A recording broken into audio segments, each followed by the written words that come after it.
Sanibona bafowethu. Namhla Disemba 25 Ukhisimuzi njengoba sazi sonke.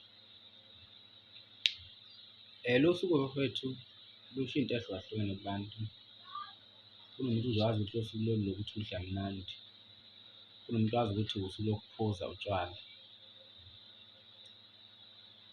Sazi ngendlela ezahlukene bafowethu. Nami futhi ngendlela yami bafowethu engilazi ngalo suku lolu noma engibona ngayo.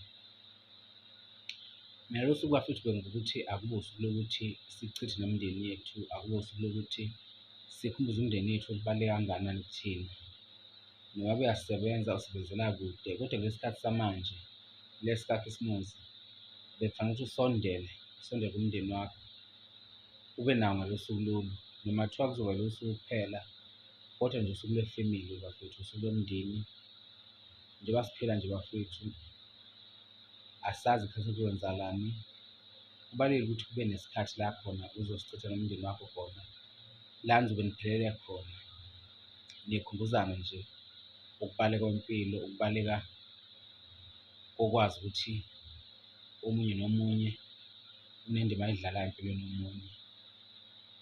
Ngiyacela-ke nje bafowethu, ngiyayicelela ukuthi noma ngabe uyaphuza la ukhona, noma ngabe wenzani ngendlela o-celebrate-a ngalo usuku lolu, kodwa uzongawukhohlwa umndeni wakho, ungakhohlwa ukubaluleka komndeni wakho. Noma beze khona iy'nkinga nokungabi ngendlela efanayo nje nini, kodwa umndeni awuy'khetheli, umndeni futhi ohlezi ubalulekile.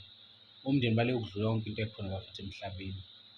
Ngaphandle komndeni awulutho, ngaphandle komndeni wawungeke uze ube khona.